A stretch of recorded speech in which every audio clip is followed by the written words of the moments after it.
ఎలా వచ్చింది సార్ ఈ ఆలోచన ఇక్కడ చేయాలి ఇలా జనాలకు అందించాలి అన్న ఒక ఆలోచన మీకు ఎలా తట్టింది అది?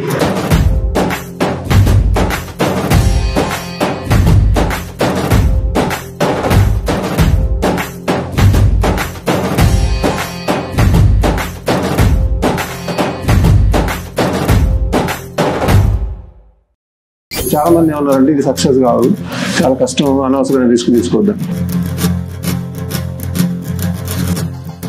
నేను అట్లే అనుకున్నా, ఎందుకు రిస్క్ ఉందా ఉండని.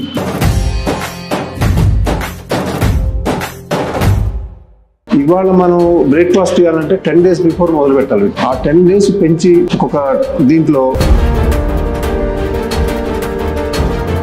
ఒక 2 months ఒక వ్యక్తి చేస్తే మొత్తం సంపూర్ణంగా 100% న్యూట్రిషన్ వచ్చేస్తుంది, ఒక్క డి విటమిన్ తప్ప.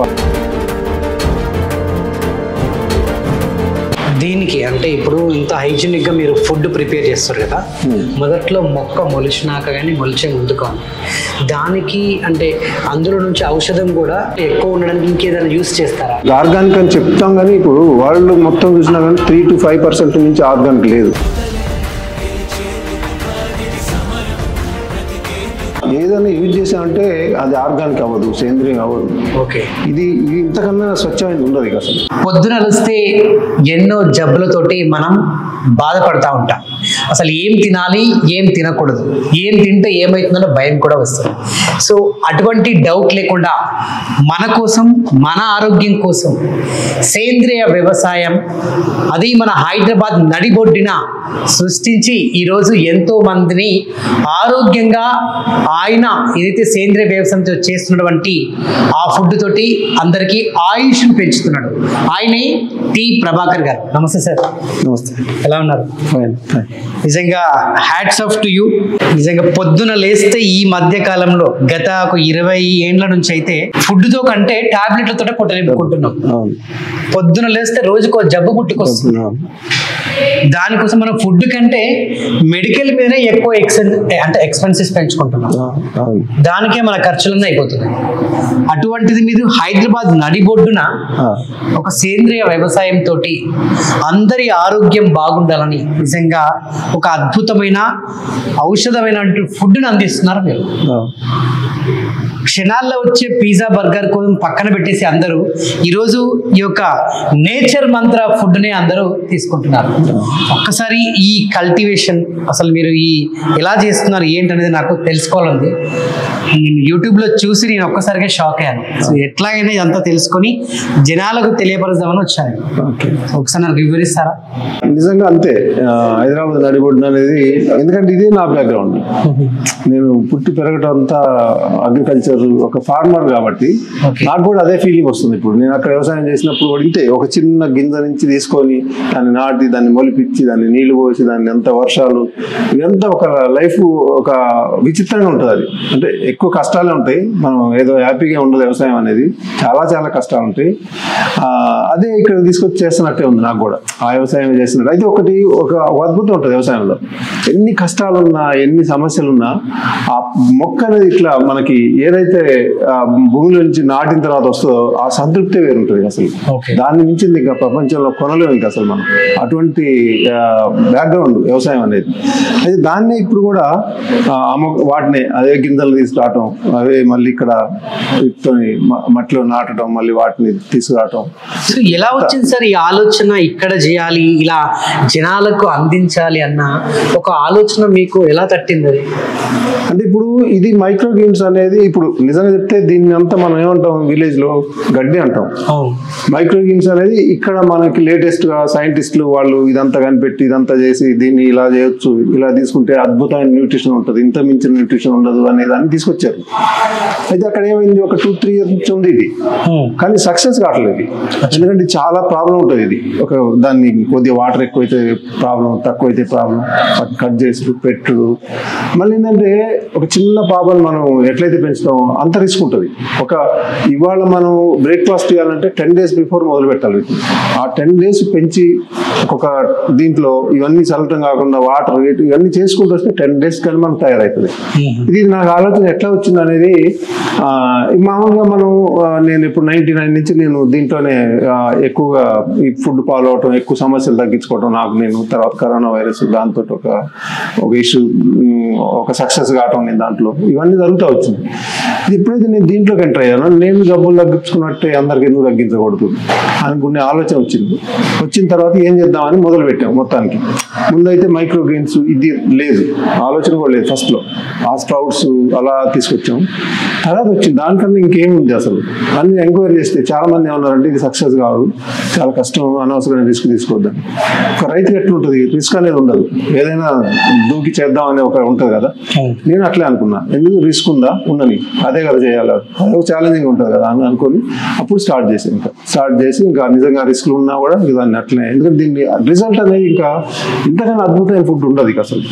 ఒక 2 months ఒక వ్యక్తి చేస్తే మొత్తం సంపూర్ణంగా 100% న్యూట్రిషన్ వచ్చేస్తుంది, ఒక్క డి విటమిన్ తప్ప, అంతే. ఎందుకంటే ఆ డి విటమిన్ నేచర్ నుంచే తీసుకుంది ఇది, అది ఒక్కదాన్ని మొక్కలో పెట్టలేదు, అది మనకి ఎండ నుంచి రావాల్సింది. అది తప్ప బాడీలో ఎలాంటి లోపాలు ఉండవు, ఇంకా అంత యాక్టివ్గా మనం అలా తయారవుతాం.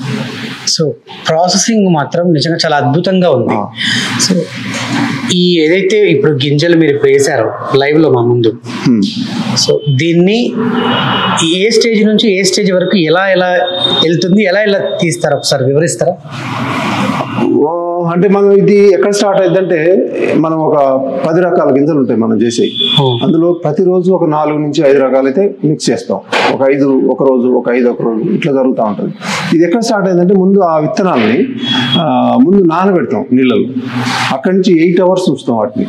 8 hours తర్వాతనే ఇవి ఈ స్టేజ్కి వస్తుంది. అప్పుడు 8 hours తర్వాత వాటి నీళ్ళలో అంతా చేసిన తర్వాత మళ్ళీ ఈ కోకా పిట్ అనేది ఎక్కువ వాడతాం, ఎందుకంటే మట్టి.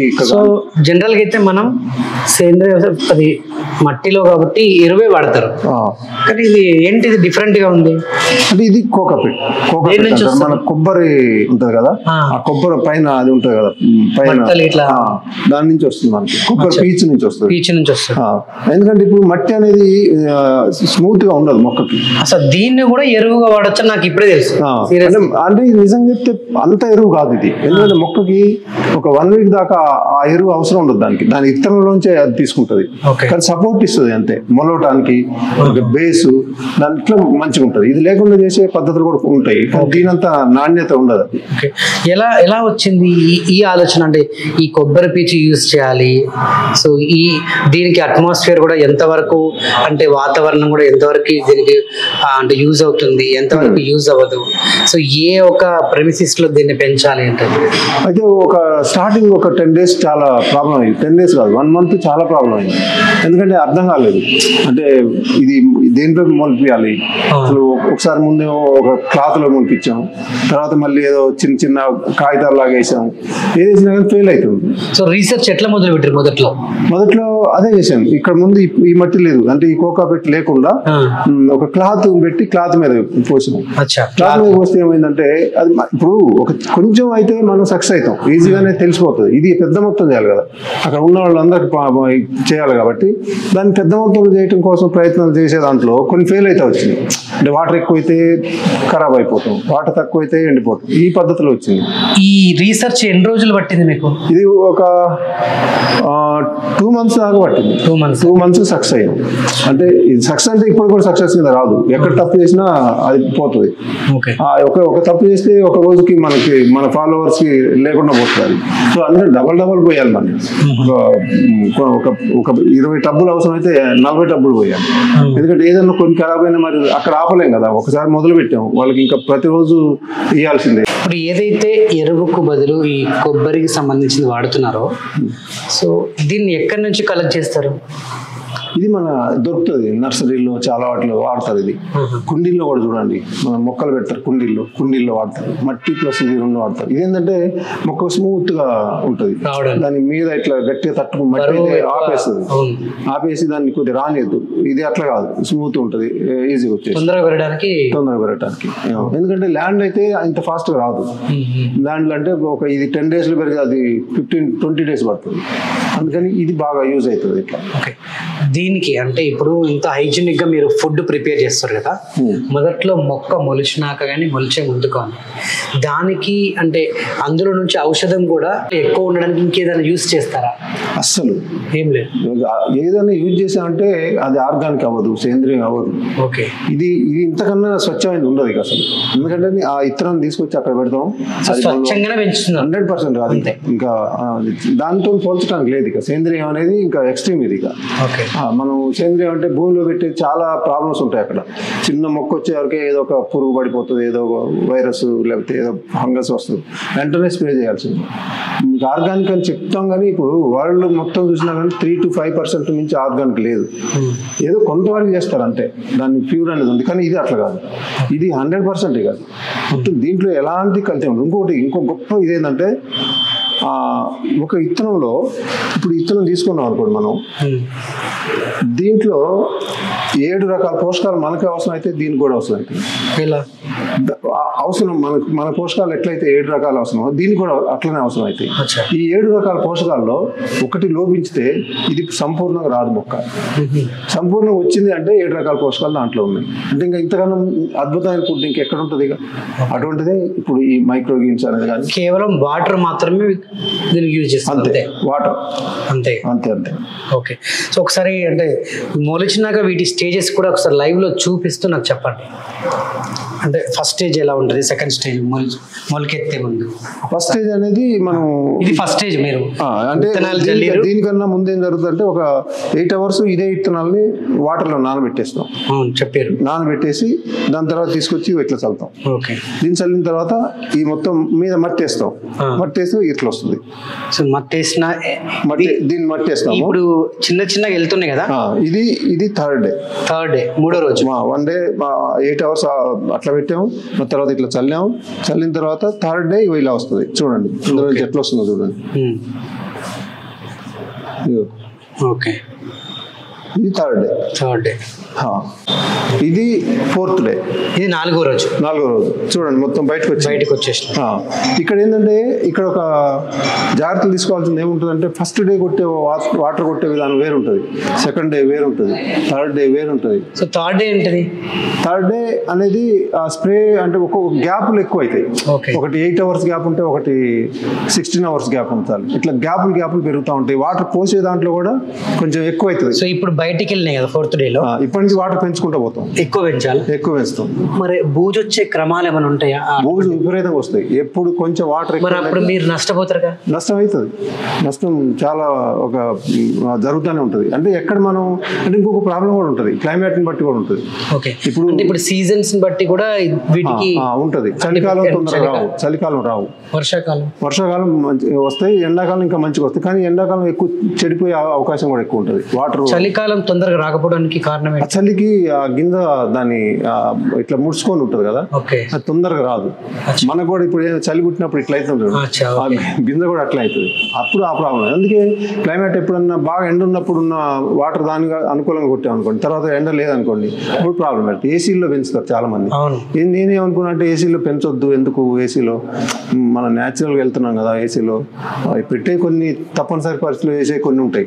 కానీ ఇది ఎందుకు చేయాలి అని ఇంకా నేను దాన్ని జోలికి వెళ్తలేదు నేను. అది సో 4వ స్టేజ్ లో బూజు వచ్చి ఖరాబ్ అంటే సందర్భాలు చాలా ఎక్కువ ఉంటాయి. సెకండ్, థర్డ్, 4th స్టేజ్ లో ఖరాబ్ అవుతాయి. ఈ బూజు రాకుండా మీరు తీసుకునేటువంటి జాగ్రత్తలు ఏంటి? ఒకటి దానికి మంచి వాటర్ కరెక్ట్ కొట్టాలి, గాలి కూడా దానికి కరెక్ట్ రావాలి, అప్పుడు ఏం కాదు. వాటర్ ఎక్కువ కొట్టి గాలి రావట్లేదు అనుకోండి, అప్పుడు కుళ్ళిపోతుంది. సో ఇది 5th స్టేజా? ఇది 5th స్టేజ్. సో మొలకలు వచ్చేసి ఈగురు వచ్చేస్తుంది, పైన ఈగురు వచ్చేస్తుంది. ఇది 5th. ఇక్కడ నుంచి కొంచెం రిస్క్ తక్కువ ఉంటుంది, ఎందుకంటే కొద్ది వాటర్ తక్కువైనా అది తీసేసుకుంటుంది. బూజు గీజికి 5th స్టేజ్ ఏం పట్టదు, ఇక్కడ నుంచి తక్కువ అవకాశం. దీని తర్వాత మళ్ళీ మనకి